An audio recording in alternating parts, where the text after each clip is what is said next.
Cazadores de nazis, la caza de Adolf Eichmann.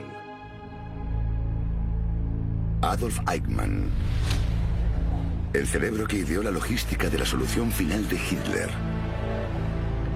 Organizó el transporte y encarcelamiento de 6 millones de judíos en los campos de exterminio. El Holocausto le hizo rico. Antes de enviar a los judíos a la muerte, Eichmann robaba sus últimas pertenencias y las vendía para su propio beneficio. Era el gran organizador. El oficial de las SS que hacía funcionar la maquinaria de matar de los nazis. Al final de la guerra, mientras otros eran arrestados, Eichmann desapareció. Huyó a Argentina. Creyó que allí estaba a salvo. Pero detrás de su rastro estaba la implacable agencia de inteligencia israelita. El Mossad. El resultado sería uno de los secuestros más atrevidos de la historia. Y tal vez, el más famoso de todos los juicios contra nazis.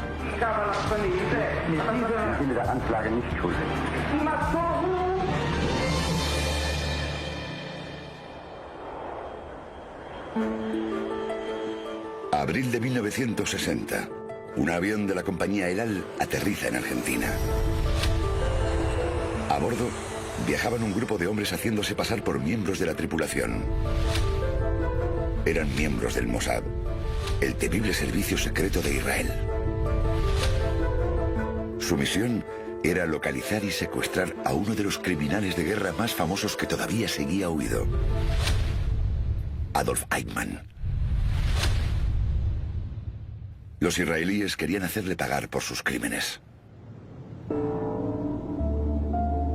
Adolf Eichmann llevaba huido 15 años.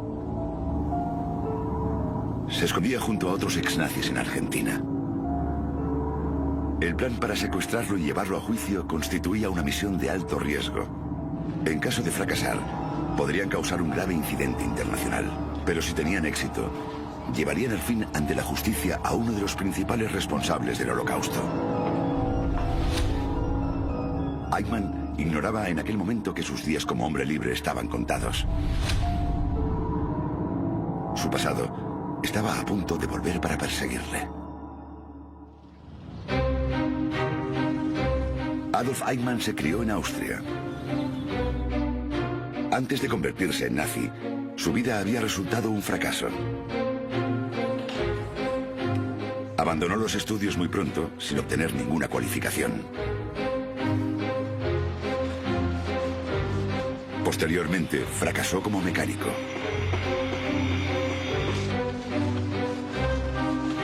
Eichmann se vio obligado a probar suerte en una serie de trabajos menores antes de terminar trabajando como administrativo en una compañía petrolífera. Su trabajo exigía que organizase el reparto de petróleo y otros materiales a clientes de toda Austria.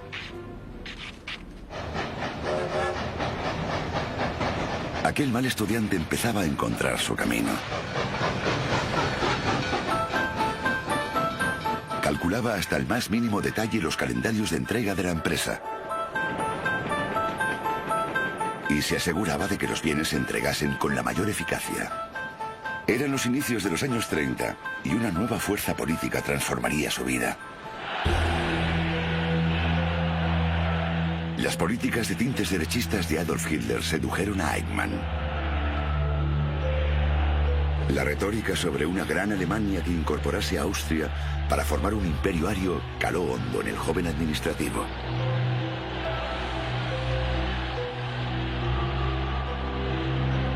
Eichmann se unió al partido nazi en 1932.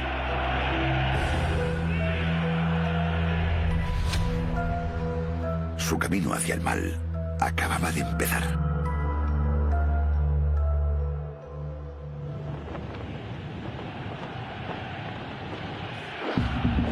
Eichmann progresó rápidamente. Un año más tarde, se unió a las SS.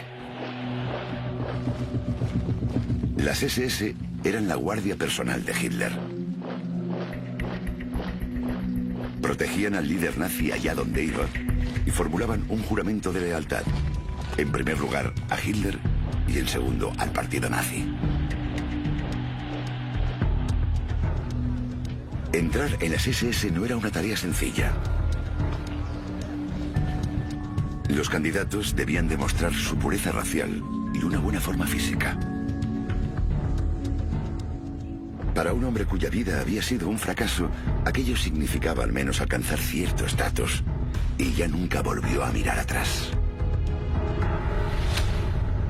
Eichmann pronto cayó bajo la influencia del líder de las SS, Heinrich Himmler. Himmler era racista y rabiosamente antisemita. Inició una cruzada para crear una Alemania de raza pura. Cuando los nazis acumularon más poder, su antisemitismo creció sin control.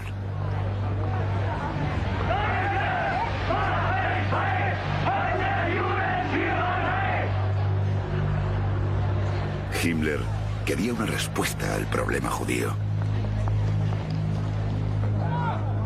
Su visión era la de una Alemania Judenrein o libre de judíos. Pidió por todas partes posibles soluciones. Eichmann lo consideró una oportunidad. Pensó que, convirtiéndose en un experto en judaísmo, llegaría a ser una gran figura en las SS. Estudió la historia del pueblo judío, su cultura y su religión. Incluso aprendió hebreo.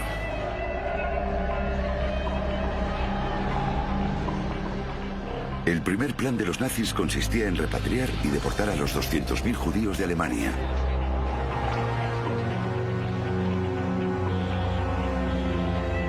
Y en 1938, los acontecimientos que se produjeron en Austria empujaron a Eichmann a participar personalmente en el proceso.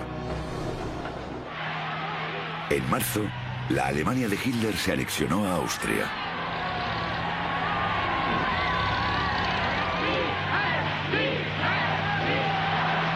Fue recibido como un héroe.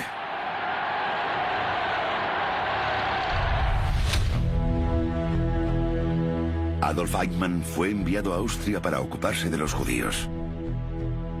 Le pidieron que crease la Oficina Central para la Emigración Judía. Su única función era expulsar a los 180.000 judíos de Austria. Una tarea que realizó con entusiasmo.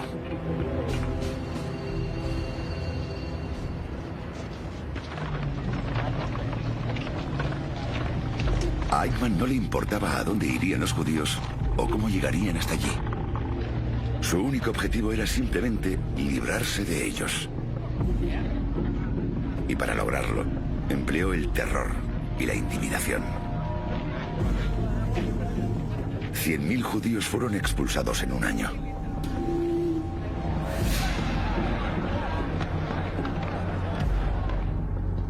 Este éxodo obligado también hizo rico a Eichmann. Para que la oficina de Eichmann emitiese los visados de salida necesarios, los judíos debían pagar una serie de impuestos que a menudo ascendían a todas sus posesiones. Eichmann se quedaba con aquel dinero. Los judíos dejaban el país sin un centavo, pero al menos con vida. Cazadores de nazis, la caza de Adolf Eichmann. Cazadores de nazis, la caza de Adolf Eichmann. El 1 de septiembre de 1939, Hitler invadió Europa. El continente se vio sumido en la guerra.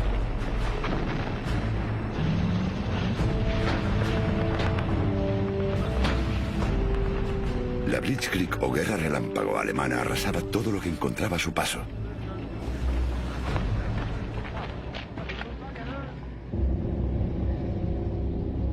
Pero este éxito increíble derivó en un enorme problema. Las tropas alemanas capturaron a 3 millones de judíos. Ahora necesitaban deshacerse de ellos.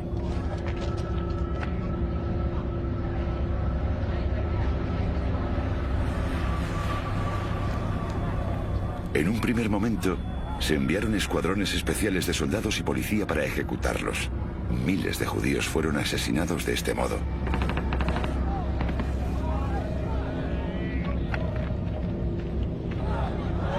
Pero esta labor resultaba costosa e ineficaz, además de socavar la moral de los soldados.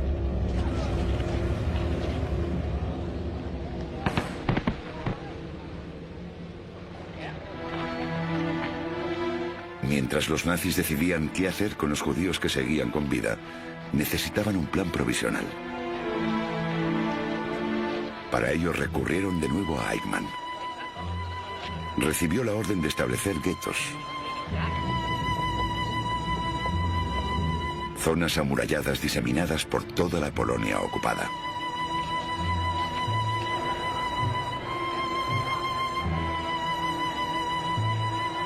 La planificación de estos guetos era típica de Eichmann. Se situaban cerca de las estaciones de ferrocarril para garantizar que los residentes pudiesen ser transportados a cualquier destino lo antes posible.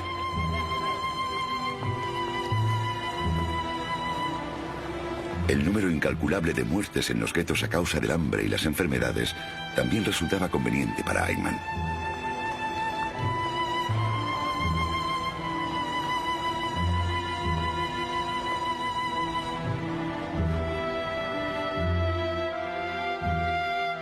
Pero pronto llegó la oportunidad que transformaría a Adolf Eichmann en uno de los hombres más destacados de las SS.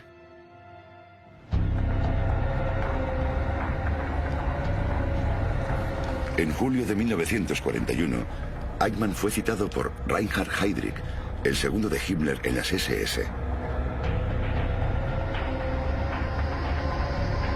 Heydrich era especialmente famoso por su odio contra los judíos. Y era uno de los hombres más temidos de Europa. Él y Eichmann habían establecido ya una formidable relación de trabajo. Heydrich le detalló el problema al que se enfrentaban. Los guetos estaban desbordados. La tasa de mortalidad no era suficientemente alta.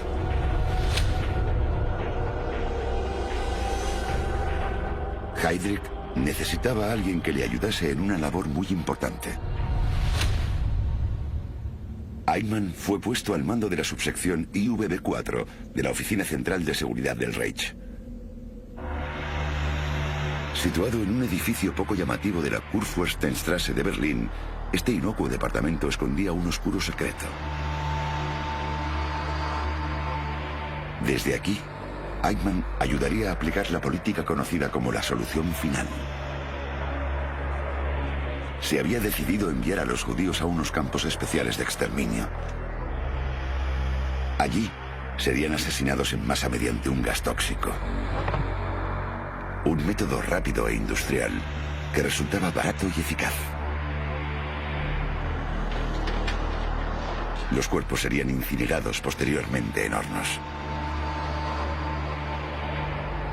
Pero había un problema. Llevar a todos los judíos de los territorios ocupados a los diferentes campos suponía un quebradero de cabeza. Se necesitaba a alguien con una atención minuciosa por los detalles. Alguien bueno con los números y con los horarios.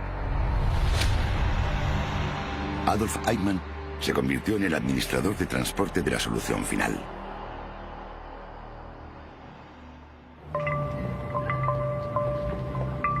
Supervisó el sistema ferroviario que transportaba a los judíos de toda Europa a los campos y finalmente a la muerte.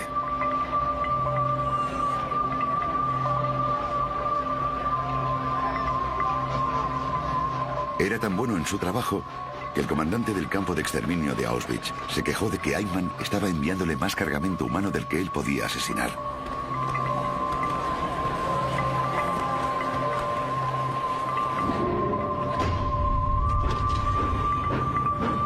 Durante 3 años, Eichmann se aseguró de que el transporte de judíos a los campos nunca se detuviese.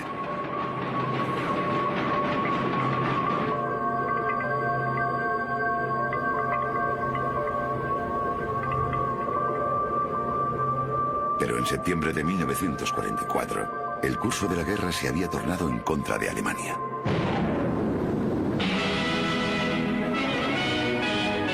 En la costa de Normandía, entre Cherburgo y el Sena, el desembarco aliado estableció una cabeza de puente amplia y profunda. Los aliados habían desembarcado en Francia en julio de 1944, y habían cruzado la frontera alemana por primera vez en septiembre.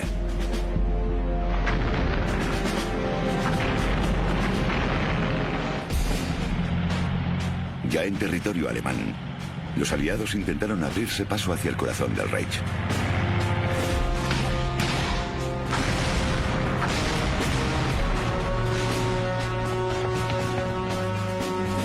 El jefe de las SS, Heinrich Himmler, comprendió que la guerra estaba perdida. Emitió un decreto para detener todas las deportaciones a los campos de exterminio.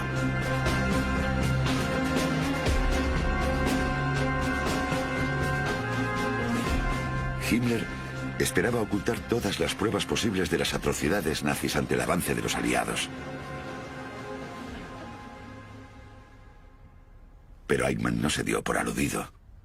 Continuó considerando a los judíos como una plaga. Había sido enviado a Hungría durante los últimos meses de la guerra. Aunque reinaba el caos y el Tercer Reich parecía condenado, ignoró el mandato de Himmler. Por el contrario, reunió a 50.000 judíos y ante la falta de trenes, los obligó a caminar durante 8 días hacia la muerte. Únicamente la derrota del Reich puso fin a la masacre de Eichmann.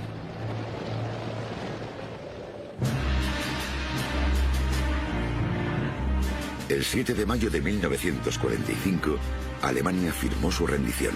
Las matanzas de judíos habían terminado al fin. Cuando se puso al descubierto el horror de los campos de exterminio, todo el mundo estuvo de acuerdo en que los responsables debían ser castigados. Pero mientras los investigadores de crímenes de guerra comenzaban a arrinconar a los nazis más destacados, Adolf Eichmann, el gran organizador del Holocausto, desapareció sin dejar huella. Cazadores de nazis, la caza de Adolf Eichmann. Cazadores de nazis, la caza de Adolf Eichmann.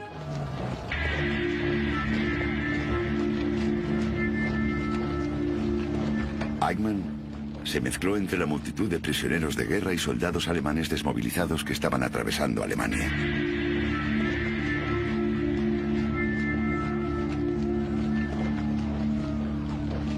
Se deshizo de su distintivo uniforme de las SS y se vistió como un cabo de la Luftwaffe, haciéndose llamar Adolf Barth.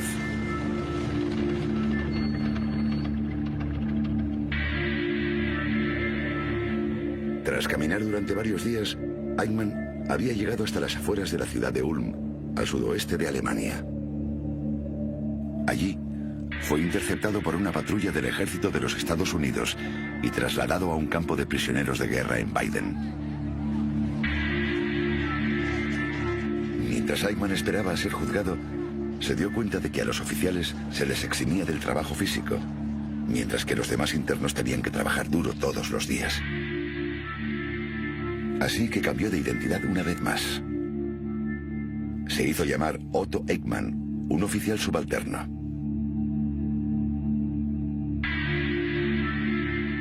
Eichmann estuvo retenido en Weiden durante 2 meses, antes de ser trasladado a Oberdachstetten, al norte de Baviera. Fue entonces cuando Eichmann afrontó su primer problema real. Podía cambiar de nombre. Podía esconderse de los testigos. Pero no podía deshacerse del característico tatuaje de las SS que tenía bajo el brazo izquierdo y que indicaba su grupo sanguíneo. Los soldados aliados conocían bien aquel símbolo de pertenencia a las SS. Además, recurrían a los supervivientes judíos de los campos de concentración para que rastreasen los campos de prisioneros de guerra en busca de los responsables de cometer crímenes de guerra. Eichmann temía que su verdadera identidad pronto saliese a la luz. A esas alturas, el mundo estaba averiguando el papel que había desempeñado en el Holocausto. Los primeros juicios por crímenes de guerra comenzaron el 21 de noviembre de 1945 en la ciudad de Nuremberg, en Baviera. En el llamado juicio del siglo, las declaraciones de los testigos causaron conmoción en todo el mundo.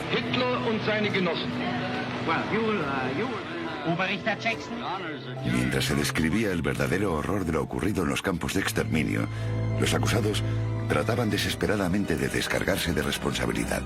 El nombre de Eichmann se mencionó repetidamente. Comenzaba a entenderse cuál había sido su papel.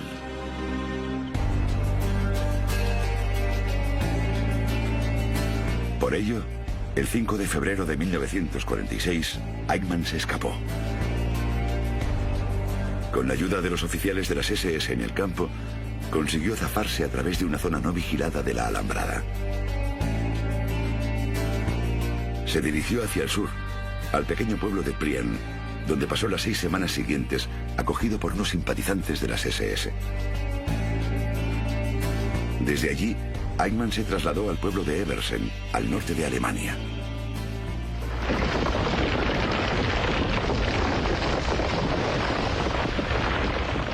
El hermano de un oficial de las SS capturado dio empleo a Eichmann en una empresa maderera. Durante tiempo pasó inadvertido para las autoridades. Pero la buena suerte de Eichmann no duraría mucho, puesto que la empresa entró en quiebra. Eichmann temía que su captura sería solo cuestión de tiempo. Era el momento de asumir la responsabilidad de su libertad. Se puso en contacto con las únicas personas que sabía que podían ayudarle, los miembros de Odessa. Odessa era una organización clandestina formada por antiguos oficiales de las SS y empresarios simpatizantes con la causa nazi. Eran capaces de facilitar a un criminal de guerra buscado todos los documentos y el dinero que necesitaba para escapar de la justicia. Sabiendo que el cerco se estrechaba, Eichmann contactó con Odessa para hacer realidad su huida.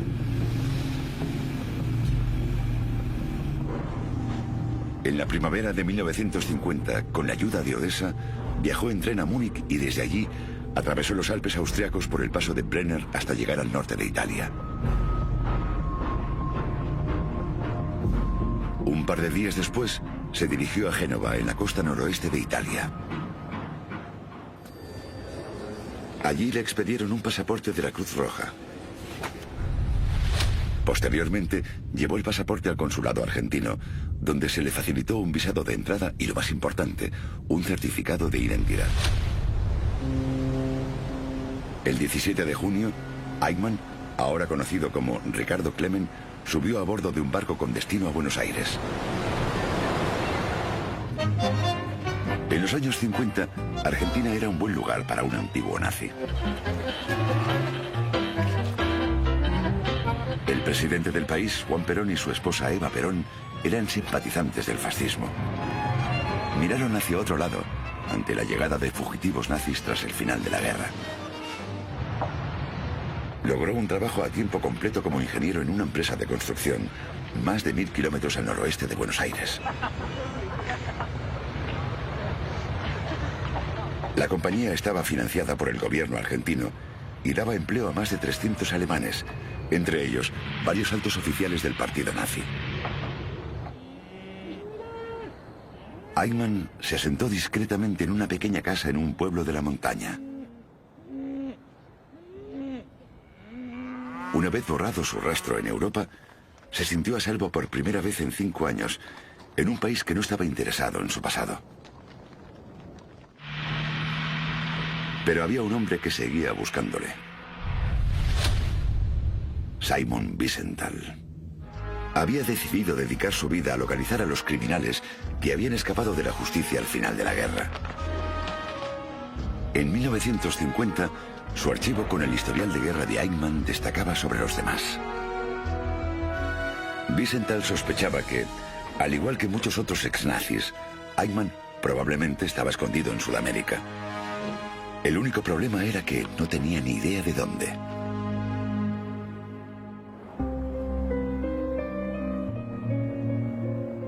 Wiesenthal tenía una pista.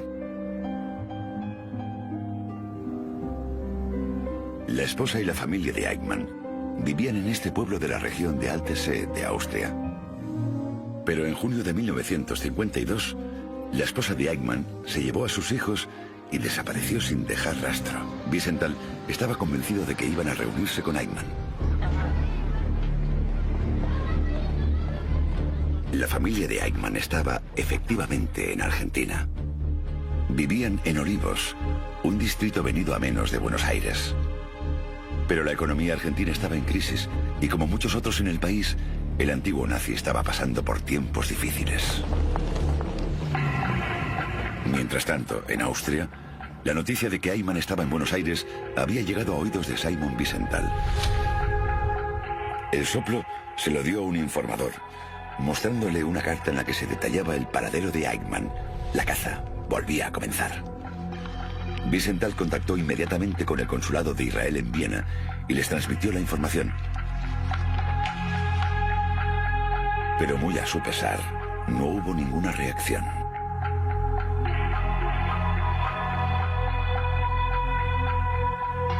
Pronto sufrió un segundo golpe. Sus fondos se habían agotado. Incluso pese a haber descubierto el escondite de Eichmann, Simon Wiesenthal se vio obligado a cerrar su oficina y abandonar la caza de nazis.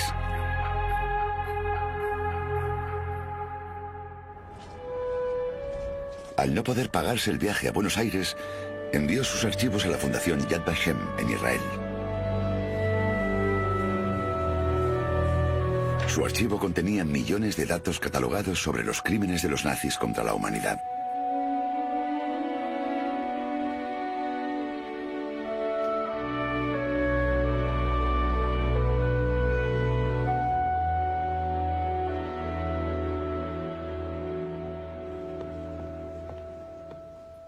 Parecía que el archivo sobre la caza de Eichmann acabaría acumulando polvo en un museo.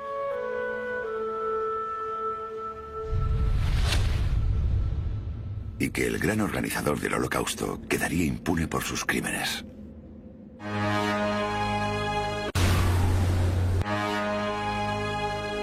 Cazadores de nazis, la caza de Adolf Eichmann.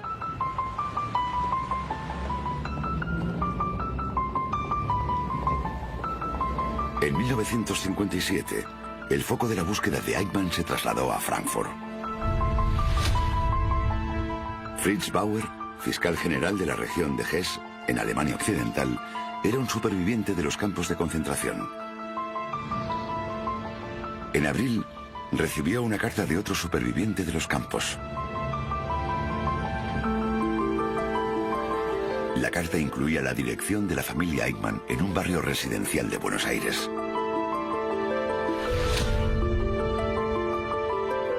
Al no poder solicitar la ayuda de Simon Wiesenthal, Fritz Bauer se enfrentaba a un dilema.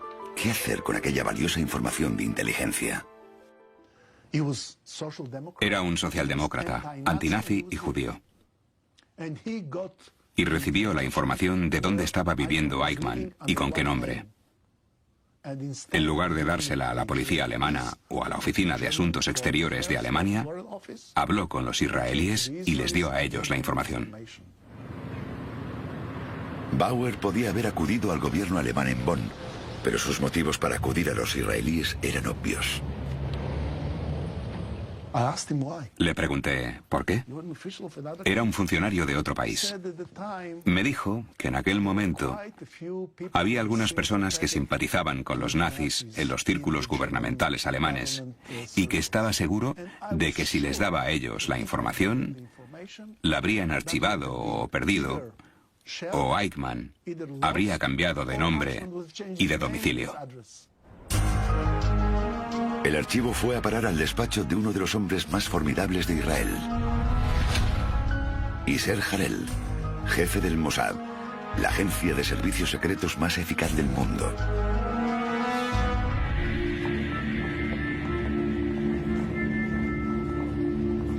El Mossad había recibido informaciones sobre Eichmann y otros antiguos nazis durante años. Pero al carecer de un departamento dedicado a seguir estas pistas, había preferido que fuesen otros individuos, como Simon Wiesenthal, quienes investigasen de manera privada. Finalmente, el 6 de noviembre de 1957, Harel envió a uno de sus agentes a Frankfurt para que se reuniese con Bauer. El agente informó a Harel de que la información de Bauer parecía verídica, pero el jefe del Mossad seguía sin estar convencido. Y de hecho, no tomó ninguna medida durante 2 años.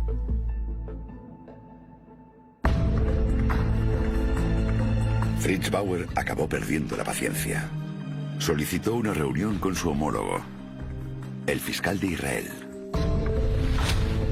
Haim Cohen.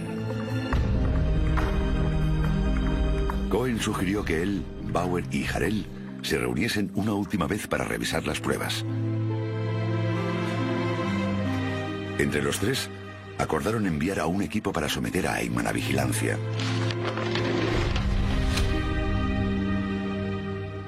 Zvi Aharoni, el investigador más destacado de Israel, fue enviado a Buenos Aires.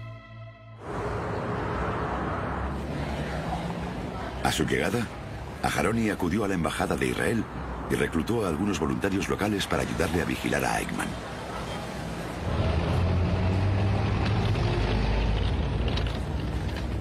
El 3 de marzo de 1960 comenzó la operación.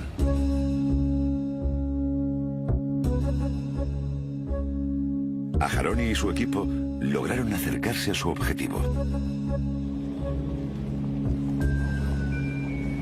Utilizando una cámara escondida en un maletín, se prepararon para tomarle fotografías.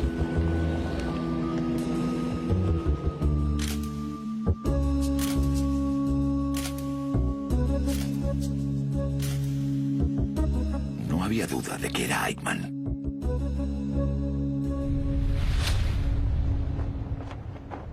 Cuando Aharoni transmitió que la información de inteligencia alemana era correcta, Harel quiso saber si debía matar a Eichmann.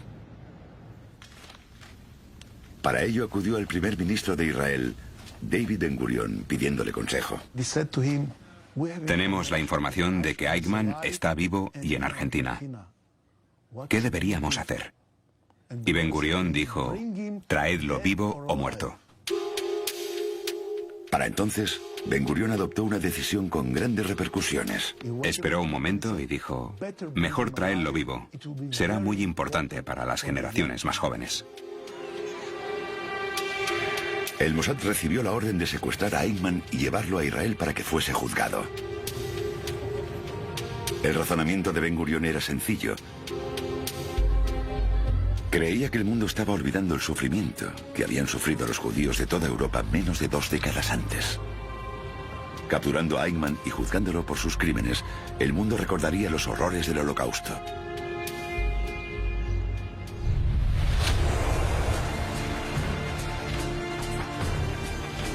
En abril de 1960, el equipo principal de asalto voló a Argentina, haciéndose pasar por miembros de la tripulación. El equipo de 8 hombres estaba liderado por Rafi Eitan. Harel se uniría a ellos unos días más tarde. Quería estar presente para asegurarse de que todo saliese según lo previsto. En primer lugar, establecieron un puesto de observación en una camioneta. Desde ella, vigilaron el hogar de Eichmann durante días y esperaron el mejor momento para atacar.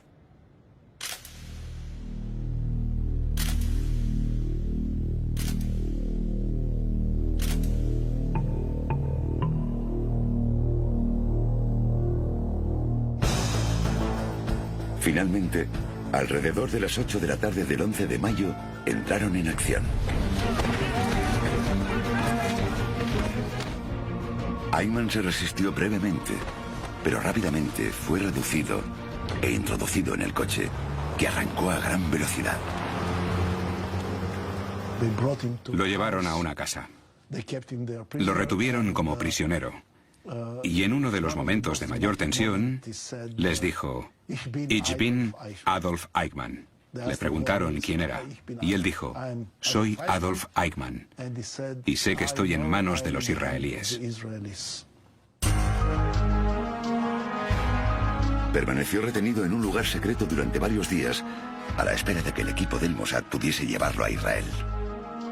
Ahora que tenían a Eichmann, debían sacarle de Argentina sin ser descubiertos, así que decidieron drogarlo. Lo vistieron con un uniforme de auxiliar de vuelo de la compañía El Al.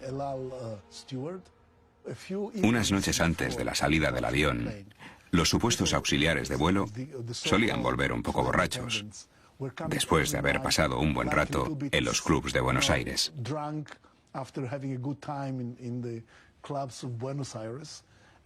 Y los agentes de policía argentinos se acostumbraron a verlos regresar al avión arrastrándose o cargando con uno de sus amigos que había bebido demasiado. Así que cuando los vieron llegar con un tipo que no era capaz de mantenerse en pie, por decirlo así, lo dejaron pasar. Ese hombre era Eichmann.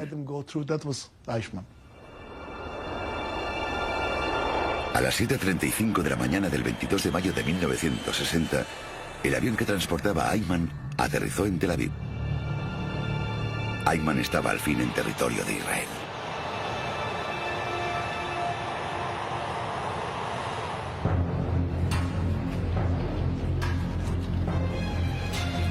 A las 4 de la tarde del 23 de mayo de 1960, David Ben Gurion entró en el Knesset, el Parlamento de Jerusalén.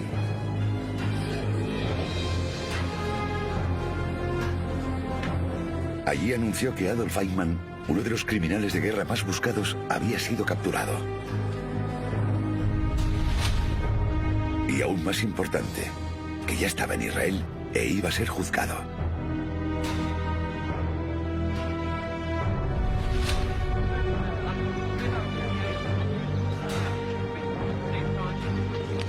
La noticia de la captura de Eichmann dio la vuelta al mundo, para alegría de todas las comunidades judías.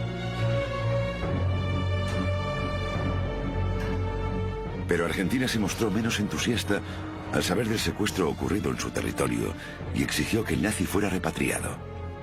Golda Meir, embajadora de Israel ante las Naciones Unidas, rechazó las acusaciones afirmando que los crímenes de Eichmann justificaban los métodos utilizados por los israelíes. Is this a threat to peace?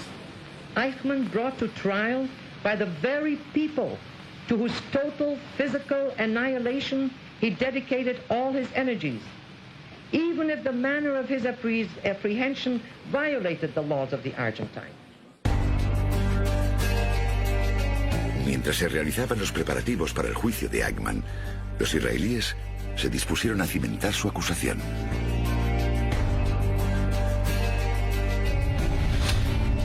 El 29 de mayo de 1960 comenzó el interrogatorio de Eichmann. Los fiscales estaban decididos a exponer la cruda realidad y los hechos irrefutables acerca de su participación en el Tercer Reich y en particular en la solución final.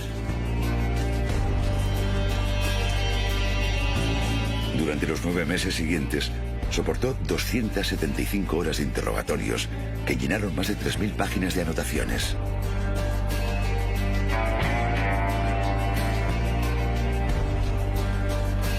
Para satisfacer el deseo de Ben Gurion de que el juicio fuese un acontecimiento mundial, se modificó un anfiteatro recién construido para dar cabida a los jueces. Los medios internacionales transmitieron las imágenes a todo el mundo utilizando equipos de última generación.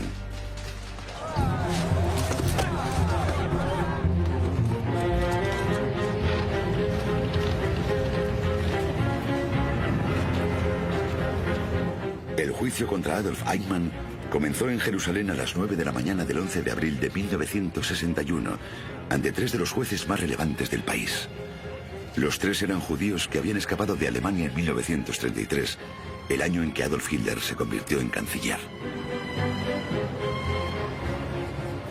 Tras 15 años escondido y un año después de su espectacular secuestro en Argentina, Adolf Eichmann se enfrenta a 15 cargos por crímenes contra el pueblo judío y por crímenes contra la humanidad.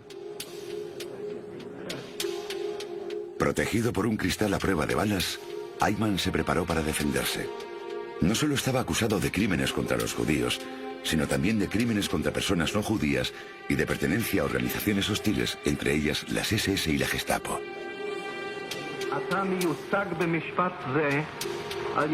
Eichmann respondió del mismo modo a todos los cargos. Cuando se le preguntaba si se declaraba culpable, simplemente respondía, en el sentido de los cargos, no. Im Sinne der Anklage nicht schuldig. Im Sinne der Anklage nicht schuldig. Im Sinne der Anklage nicht schuldig. Ese fue su argumento recurrente a lo largo del juicio, que él no había matado a nadie personalmente y que simplemente obedecía órdenes. Stimmt das, was ich heute gesagt habe, genau mit dem, was ich neulich gesagt habe. Los supervivientes de los campos presentaron una avalancha de pruebas contra Eichmann. Algunos de los testigos no pudieron contener la emoción.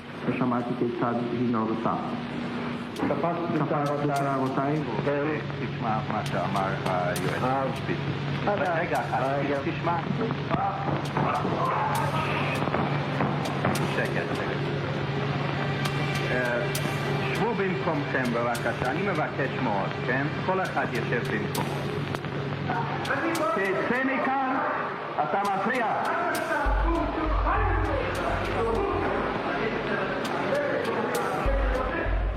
Gideon Hausner, el fiscal general de Israel, presentó meticulosamente el caso contra Eichmann, empleando documentos que habían guardado cazadores de nazis como Simon Wiesenthal. Abzeichung für jede 4 Juden senkrechte Striche und für den 5. ein diagonaler Strich. Aus dem Reich nach dem Osten denselben Maßnahmen unterworfen sind. Las pruebas eran concluyentes. Finalmente, el 15 de diciembre de 1961, Eichmann fue declarado culpable de todos los cargos y condenado a muerte.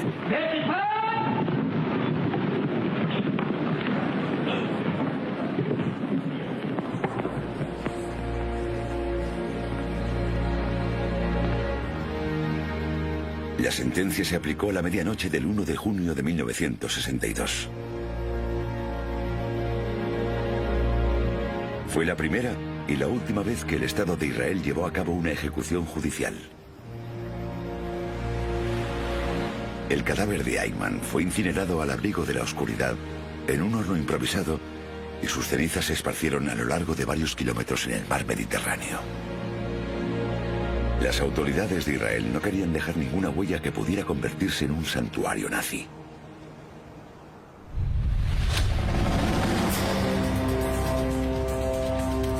La muerte de Eichmann ocupó las portadas de la prensa de todo el mundo y revitalizó la causa de la caza de nazis. Uno de los beneficiados fue Simon Wiesenthal. Pese a que únicamente había desempeñado un papel menor en la captura de Eichmann, sirvió al Mossad para desviar la atención y dejar que él se llevase las felicitaciones. La reputación de Wiesenthal se disparó. Eso atrajo considerables aportaciones económicas que le permitieron continuar con sus actividades de caza de nazis y perseguir a otros nazis buscados. A raíz del caso Eichmann, Fritz Bauer, cuya implicación permaneció en secreto durante 20 años, continuó procesando a criminales de guerra hasta su muerte en 1968. Isser Harel, el jefe del Mossad, que en un principio se mostró reticente a seguir la pista de Bauer sobre Eichmann, dimitió en 1963 para iniciar una breve carrera política. Falleció en 2003 a los 91 años. En cuanto a Eichmann, el pequeño funcionario que ayudó a matar a tanta gente encarnó mejor que nadie la frase que describiría a tantos otros nazis: la banalidad del mal.